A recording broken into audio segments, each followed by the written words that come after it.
Hello friends and dear student, एक बार फिर से आपका बहुत बहुत स्वागत है। तो आज के इस वीडियो में हम लोग पढ़ने वाले हैं स्ट्रोक के बारे में, जो कि फार्माकोथेरापेटिक चैप्टर नंबर 5 का लास्ट टॉपिक है। वो क्या है? स्ट्रोक। तो क्या होता है स्ट्रोक? स्ट्रोक का मतलब होता है कि ब्लड की जो सप्लाई हमारे ब्रेन तक जाती है उसमें जब रुकावट आ जाती है, वो सप्लाई का जो अमाउंट है वो रेड्यूस हो जाता है या पूरी तरीके से स्टॉप हो जाता है, बंद हो जाता है, तो उसको हम लोग क्या बोलते हैं? स्ट्रोक बोलते हैं। और जब ब्लड की सप्लाई ब्रेन तक नहीं हो पाती है तो ब्रेन के जो सेल हैं वो डैमेज होते हैं, उनकी डेथ होने लगती है। तो फिर क्या होता है? जो ब्रेन का फंक्शन है वो लॉस हो जाता है, यानी ब्रेन का फंक्शन ब्रेक डाउन हो जाता है, रुक जाता है, बंद हो जाता है। उसकी वजह से फिर क्या होता है? जिस एरिया को ब्रेन का जौन सा लोब क्या है कंट्रोल कर रहा था, वो एरिया काम करना बंद कर देता है। जैसे आपने सुना होगा बहुत मर्तबा कि उसको फालिज पड़ गया है। क्या हो गया? फालिज का दौरा पड़ गया है। तो फालिज में क्या होता है? मान लीजिए ब्रेन का ये वाला हिस्सा इस वाले साइड को कंट्रोल कर रहा है, तो इधर वाले साइड में जब ब्लड की सप्लाई रुक जाती है तो फिर इधर वाला हिस्सा क्या होगा? कंट्रोल एंड कोऑर्डिनेशन का काम इधर कम बंद हो जाएगा। तो उधर क्या है, बिल्कुल आप ऐसे हाथ लगाएंगे, टच करेंगे, पता ही नहीं चलेगा। इधर उठाना चाहेंगे, उठेगा ही नहीं, इसलिए कि जो हमारा ब्रेन है इसको कंट्रोल कर रहा था वो खुद ही डैमेज हो गया है। आदमी की मौत तो नहीं होगी उसमें, ब्रेन के डैमेज होने की वजह से मौत तो नहीं होगी तुरंत, लेकिन क्या है, जो सिस्टम है ना ये जिसको ये कंट्रोल कर रहा है, उस पर कंट्रोल और उसका कोऑर्डिनेशन ख़त्म हो जाएगा। समझ में आ रही बात? तो ये कैसे होता है? तो इसके दो तरीके हो सकते हैं। एक तो ये कि जो ब्लड की सप्लाई हो रही है, जो ब्लड वेसल्स हैं, जो आर्टरीज वहाँ लेके जा रही हैं ब्लड को, इसके अंदर क्या है? ब्लॉकेज हो जाए। अब ये ब्लॉकेज भी दो तरीके का हो सकता है। एक तो ये कि प्लेग जम जा रहा है, यानी मान लीजिए लिपिड वगैरह जो भी है मटेरियल आके इसमें जम गया, तो एक तरीके से इसको क्या कर दिया? ब्लॉक कर दिया। दूसरे कि जो ब्लड हमारा उसी में क्लॉटिंग हो गई, ब्लड के अंदर क्या हो गया? क्लोटिंग हो गई, ब्लड आपस में जम गए, प्लेटलेट्स होते हैं आपस में क्या हो गए? जम गया, क्लोट बना लिया, उसमें क्या हो गया? थक्का जम गया, ब्लड के अंदर क्या हो गया? थक्का जम गया। तो मान लीजिए बहुत पतली पतली आर्टरीज रहती हैं, पतली पतली आर्टरीज हैं, तो जाके उसमें बैठ जाता है। तो अब जिस एरिया में ये ब्लड की सप्लाई जा रही है वहाँ पे ब्लड अब पहुँचना बंद हो जाएगा, तो वाला ब्रेन का जो एरिया है वो काम करना बंद कर देता है। तो एक तरीका ये हो गया कि क्या है, इसमें ब्लॉकेज आ गया। अब ब्लॉकेज भी दो तरीके का हो सकता है। एक तो ये कि जो मतलब प्लेग जम जाए, दूसरा है कि ब्लड का क्लॉट हो जाए, और दूसरा ये होता है कि इसमें हैमरेज हो जाता है। क्या होता है? हैमरेज। हैमरेज का मतलब ये होता है कि लीकेज हो जाए। ये जो नसें हैं, मान लीजिए पतली पतली नसें, इसमें कहीं फट गई, अब यहाँ से ब्लड इधर पहुँचना था लेकिन इधर लीक हो जा रहा है। समझ में आ रही बात? ऐसे ही मान लीजिए यहाँ पे लीकेज हो गया या इधर लीकेज हो गया, अब इधर से ब्लड जा रहा है, इधर जाना चाहिए लेकिन कुछ इधर निकल रहा है, तो इधर जाके जिस एरिया में जा रहा है वहाँ पे भी दिक्कत करेगा, और पूरी तरीके से ब्लड जहाँ पहुँचना चाहिए वहाँ पे पहुँच नहीं पाता है। और जब ब्लड पहुँचेगा नहीं तो वहाँ के जो सेल हैं, जो ब्रेन के जो वहाँ पे ब्रेन के जो सेल हैं उनको क्या है? ब्लड नहीं पहुँचेगा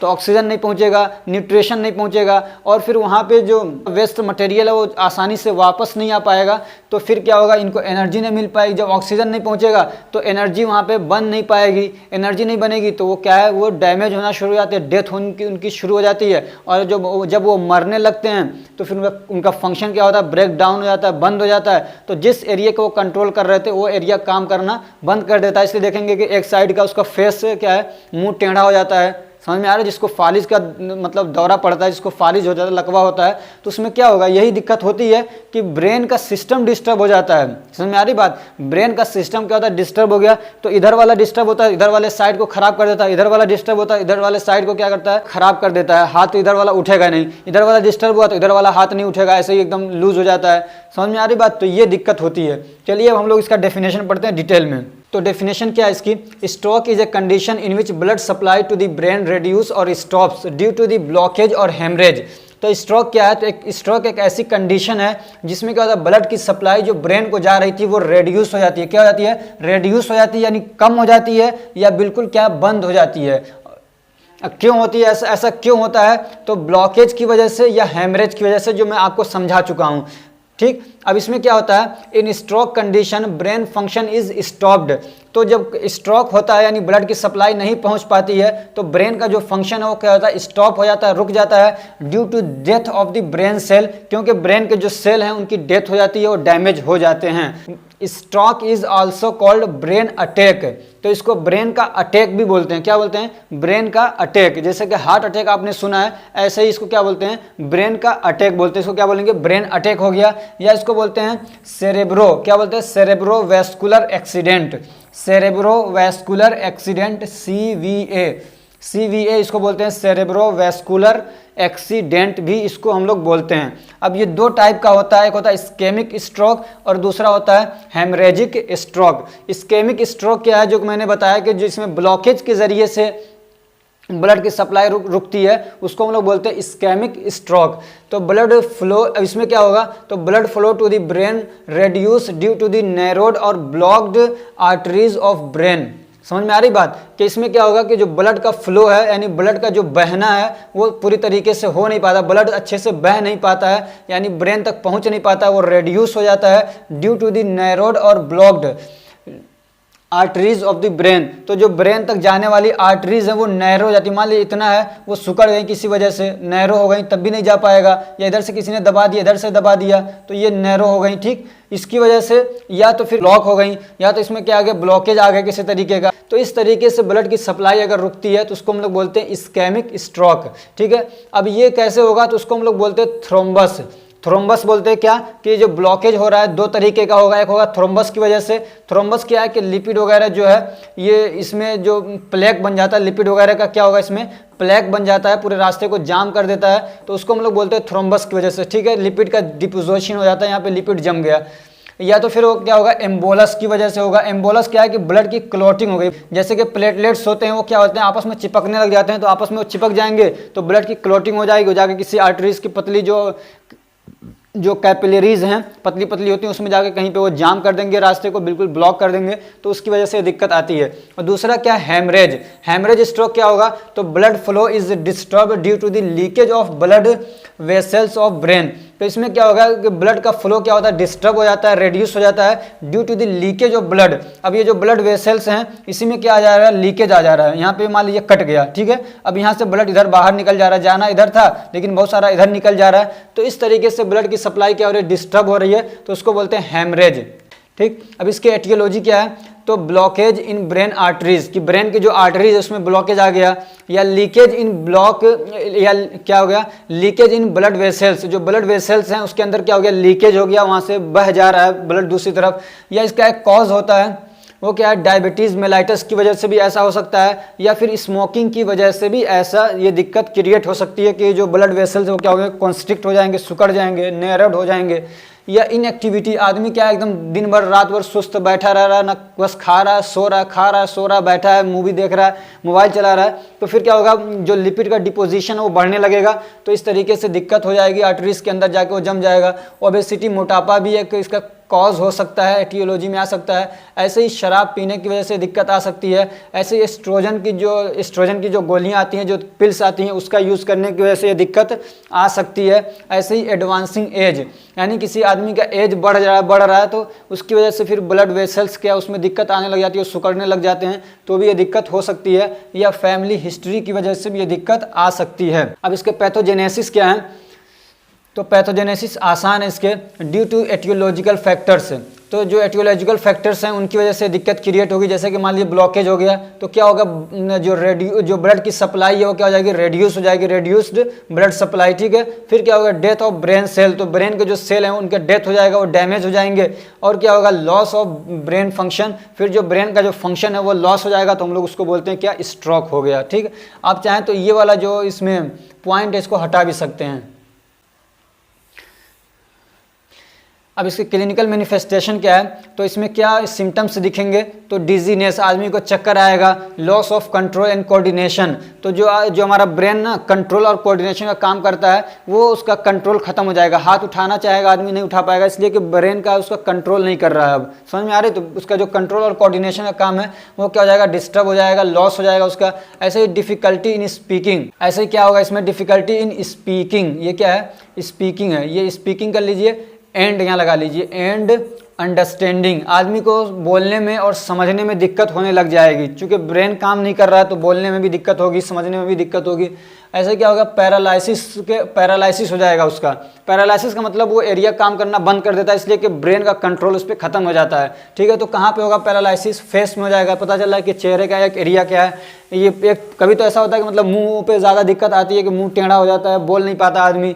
या तो फिर क्या होगा, पैरों में आता है कि एक साइड का पैर जो है वो काम नहीं कर रहा है, या दोनों पैर भी, ऐसा कभी ऐसा होता है कि एक पैर में होता है, कभी ऐसा होता है दोनों पैर भी क्या हो जाता है, फालिज पड़ जाता है, पैरालिसिस हो जाते हैं, ऐसे या तो हाथ जो है उसमें दिक्कत आ सकती है, और mostly on one side of the body, और ज़्यादातर ऐसा होता है कि इसका जो असर होता है वो एक साइड, बॉडी के एक साइड पे होता है। आपने देखा होगा बहुत सारे पैरालिसिस के जो पेशेंट होते हैं उनका एक साइड क्या होता है, अफेक्टेड होता है, वो काम नहीं कर पाता है सही से। और क्या दिक्कतें आएंगी इसमें, इसका क्या सिम्टम्स है, तो क्या होगा, ब्लड विजन, आदमी को दिखेगा नहीं साफ से, ठीक है। ऑप्टिक नर्व भी क्या हो सकता है, हो सकता है कि ऑप्टिक नर्व उसमें डैमेज हो गए हों। ऐसे ही सवियर हेडेक, बहुत तगड़ा उसके सर में दर्द होगा, ठीक। अब तो फ्रेंड्स अभी लाइट कट गई है, इसलिए अब मैं इस तरीके से इसको जो बाकी रह गया इस तरीके से कंप्लीट करने की कोशिश कर रहा हूँ। तो जहाँ तक स्ट्रोक की बात है तो उसके रिगार्डिंग हमको फास्ट जो ये वर्ड है इसको ध्यान में रखना चाहिए। ये हमको क्या इंडिकेट करता है, क्या बताता है, तो एफ से होता है हमारा फेस, यानी किसी को अगर स्ट्रोक की प्रॉब्लम आती है तो उसमें हमको उसका फेस देखना चाहिए कि क्या इसमें मतलब फेस में कुछ दिक्कत आ रही है, क्या उसके फेस में पैरालिसिस हो गया है। उसका हाथ हमको देखना चाहिए आर्म में कि उसमें कुछ पैरालिसिस है नहीं है। ऐसे ही उसका स्पीच, यानी वो बोल पा रहा है कि नहीं बोल पा रहा है, तो इससे हम लोग किसी हद तक ये अंदाजा लगा सकते हैं कि इसको स्ट्रोक है कि नहीं है। अब चौथी चीज जो हमको ध्यान में रखना है, तो आप ये समझ गए होंगे फास्ट से क्या क्या है। तो एफ से हो गया फेस, ए से आर्म, और आर्म मतलब बाजू, हाथ, और एस से हो गया आपका स्पीच, ठीक है। तो ये तीन चीजों को ध्यान में रखेंगे तो आपको समझ में आ जाएगा फटाक से कि ये इसको स्ट्रोक की दिक्कत है या नहीं है। और जो चौथी चीज हमको ध्यान में रखना है टी से, वो क्या है, टाइम। इसका मतलब क्या है कि it is time to call emergency number, यानी ये इमरजेंसी टाइम है और फौरन आपको इमरजेंसी नंबर पे कॉल करके एम्बुलेंस वगैरह को बुलाना है। अगर नहीं बुला सकते तो भी यह ध्यान रखिए कि इमरजेंसी टाइम है, आपको फौरन उस पेशेंट को क्या हॉस्पिटल लेके जाना है जहाँ पे इस टाइप की सुविधा अवेलेबल है, जहाँ पे पैरालिसिस या स्ट्रोक की जो दिक्कतें हैं उसको मैनेज किया जाता है। यानी जो न्यूरोलॉजिस्ट डॉक्टर्स हैं उनके पास आपको इसको लेके जाएंगे, उसमें देरी नहीं करेंगे। अब नॉन फार्माकोलॉजिकल मैनेजमेंट क्या है, तो अर्ली कॉन्टेक्ट टू डॉक्टर। इसमें कोई मतलब ऐसा खाना पीना नहीं है कि आप देके उसको ठीक कर लें। तो सबसे पहला आपका काम क्या है कि आप किसी डॉक्टर से कांटेक्ट करेंगे। और दूसरी चीज क्या है, अगर डॉक्टर कुछ कहते हैं कि चेकअप वगैरह कराने के लिए, तो आप उसमें जल्दी करेंगे। जो उसका डायग्नोसिस है, जो चेकअप वगैरह है वो जल्दी से नहीं करा रहे हैं तो इससे क्या है, उसको खतरा हो सकता है पेशेंट को, तो इसलिए अर्ली डायग्नोसिस करना है। अब इसका फार्माकोलॉजिकल मैनेजमेंट क्या है, यानी क्या दवाई वगैरह करेंगे, तो सबसे पहले क्या है, इमरजेंसी ट्रीटमेंट विद मेडिकेशन। यानी कोई भी मेडिकल स्टोर कहीं से भी आपको जो इमरजेंसी दवाएं हैं, जो इसकी इमरजेंसी ट्रीटमेंट है वो करेंगे आप इसको फटाक से। तो वो क्या है, एलडी प्लेज, क्या एलडी प्लेज इंजेक्शन आता है जो कि मतलब ब्लड क्लॉटिंग को क्या करता है, डिसोल्व कर देता है और ब्लड के फ्लो को फिर से बहाल कर देता है, फिर से शुरू कर देता है। तो एलडी प्लेज इंजेक्शन याद रखिएगा कि ऐसी कंडीशन में आप सबसे पहला काम क्या करेंगे, एलडी प्लेज इंजेक्शन उसको लगाने की कोशिश करेंगे। अगर ये कंफर्म हो जाता है कि इसको क्या है, स्ट्रोक है, ब्लड वेसल्स के अंदर या कहीं आर्टरीज के अंदर या कैपिलरीज के अंदर कहीं पे क्लॉटिंग हो गई है, तो सबसे पहला काम क्या करेंगे, एलडी प्लेज इंजेक्शन। ये इमरजेंसी ट्रीटमेंट है, ठीक है। तो इसका इंजेक्शन देंगे तो ये क्या करता है, और ये जो दिया जाएगा, it is given by when in arm, हाथ में लगाएंगे वेन में, ठीक है, आर्टरीज में नहीं बल्कि वेन में लगाएंगे इसको, ठीक। तो इसको लगाने से क्या होता है, it dissolve the blood clot. जो ब्लड क्लॉटिंग अगर कहीं पे हो गई है तो इसको ये क्या करता है, डिसोल्व कर देता है and restore the blood flow, और ब्लड फ्लो को फिर से ये क्या करता है, शुरू कर देता है। और जो दूसरी इसमें जो दवा है वो क्या है, एंटीकोगुलेंट ड्रग। क्या है, एंटीकोगुलेंट ड्रग इसमें यूज करते हैं हम लोग। अभी एंटीकोगुलेंट ड्रग्स हैं तो ये क्या करती हैं, तो दीज ड्रग्स से प्रिवेंट फर्दर ब्लड क्लॉट। तो ये जो दवाएं हैं ना, ये दोबारा से ब्लड क्लॉटिंग नहीं होने देंगी। और इसका एग्जांपल क्या, जैसे हिपेरिन हो गया, वेरफ्रीन हो गया, ठीक है। तो ये इसके कुछ एग्जांपल्स हैं। इसके अलावा कुछ इमरजेंसी प्रोसीजर भी करेंगे। तो क्या इमरजेंसी प्रोसीजर होगा, तो आप नहीं करेंगे बल्कि इसके लिए जो डॉक्टर वगैरह हैं वो करेंगे। वो क्या इमरजेंसी प्रोसीजर क्या है, तो सर्जिकल प्रोसीजर, यानी अगर जरूरत पड़ेगी तो जो डॉक्टर वगैरह हैं वो क्या करेंगे, सर्जिकल प्रोसीजर करेंगे, यानी चीरा फाड़ी करके ऑपरेशन करके जहाँ पे क्लॉटिंग हुई है उसको क्या करेंगे, निकालेंगे। यानी रास्ते में जहाँ पे भी दिक्कत है, जहाँ पे रास्ता ब्लॉक हो गया उस रास्ते को खोल देंगे। दूसरा क्या होता है, मैकेनिकल क्लॉट रिमूवल। इसमें क्या होता है, कैथीटर के माध्यम से, कैथीटर की मदद से, कैथीटर समझिए एक तरीके का पाइप है, ठीक। तो एक कैथीटर यूज करते हैं और उसके अंदर फिर एक छोटा सा डिवाइस क्या करते हैं, लेके जाते हैं, मूव करते हुए लेके जाते हैं कहाँ तक, ब्रेन तक, ठीक। और जो वो मशीन, वो छोटी सी जो डिवाइस है, जो छोटी सी मशीन है, वो क्या करती है, रिमूव कर देती है क्लोट को। जहाँ पे ब्लड क्लोटिंग हुई है वहां तक वो जाता है और उसको रिमूव कर देता है। रिमूव क्या करेगा, तो उसको अपने पास खींच लेता है, अपने हाथ चिपका लेता है, या तो फिर क्या करता है, उसको ब्रेक कर देता है, तोड़ देता है उस क्लोटिंग को। तो इस तरीके से वो क्या करता है, क्लोट को रिमूव कर देता है।